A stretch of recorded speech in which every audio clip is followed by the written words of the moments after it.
कौन बनेगा नेता। नगर निगम के चुनाव पास आने वाले थे।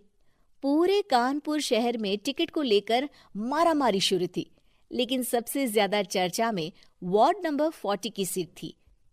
वो इसलिए क्योंकि इस बार वहां की सीट महिला के लिए आरक्षित थी। अब सवाल ये था कि चुनाव लड़ेगा कौन। इससे पहले ठाकुर साहब वहां से पार्षद थे और इस बार उन्होंने अपनी पत्नी सीमा ठाकुर को टिकट दिलवाई और ठाकुर साहब की शान के कारण सीमा जी ने 20,000 वोटों से चुनाव जीत लिया। अरे बधाई हो सीमा भाभी, अब तो आप वार्ड की पार्षद बन गई हैं।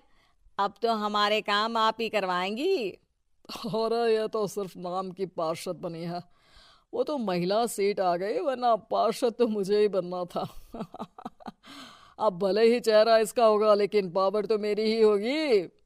अरे वाह भाई साहब, क्या दिमाग लगाया है आपने भी। आइए आप लोग, खाना लगा दिया है सबके लिए। सीमा जी पार्षद बन चुकी थीं, फिर भी उनकी एक ना चलती। सारे काम ठाकुर साहब खुद ही संभाल लेते और जहां जरूरत पड़ती वहां सीमा जी का अंगूठा लगवा लेते।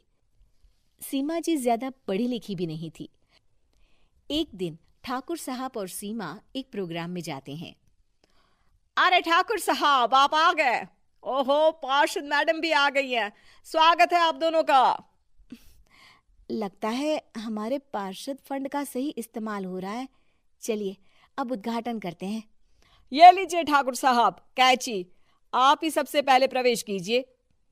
सब लोग आगे निकल जाते हैं और सीमा जी पार्षद होने के बावजूद भी पीछे खड़ी रह जाती हैं। वो देखती हैं कि वेलकम बोर्ड पर उनका नाम है, लेकिन महिला होने के कारण कोई उनका सम्मान नहीं कर रहा।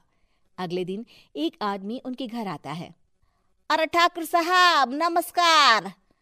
कल ना हम नोटिस किए कि हमारा घर तो अवैध है और नगर निगम वाले उसे तोड़ने आ रहे हैं। अरे कुछ कीजिए ना ठाकुर साहब। देखो भाई, मैं तो ज्यादा कुछ कर नहीं सकता, पर अगर तुम सबकी जेब गर्म कर दो तो कुछ हो सकता है। कुल मिलाकर 4 लाख लगेंगे। अरे 4 लाख ठाकुर साहब? अरे भाई, मैं अपने लिए नहीं मांग रहा हूँ। दरोगा है, इंजीनियर बाबू है, बड़े साहब है, सबको देना पड़ता है ना थोड़ा थोड़ा।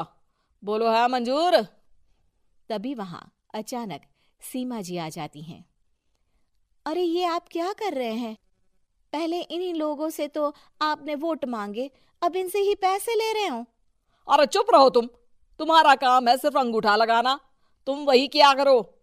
मुझे दूसरे काम तुम मत सिखाओ, समझी?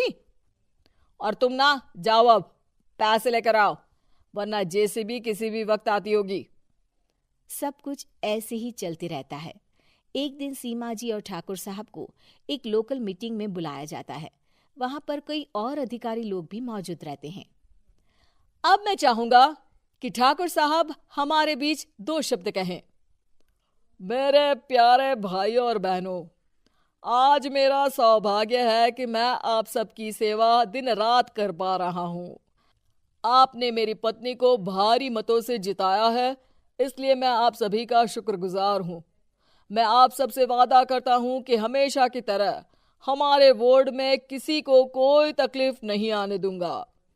सभी लोग तालियां बजाने लगते हैं।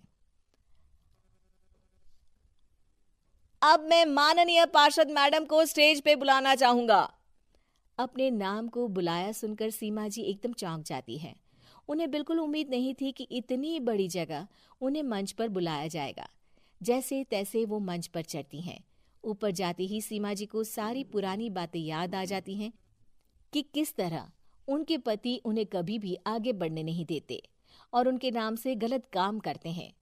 वो बोलने लगती हैं, मैं आपके वार्ड की पार्षद सीमा हूं।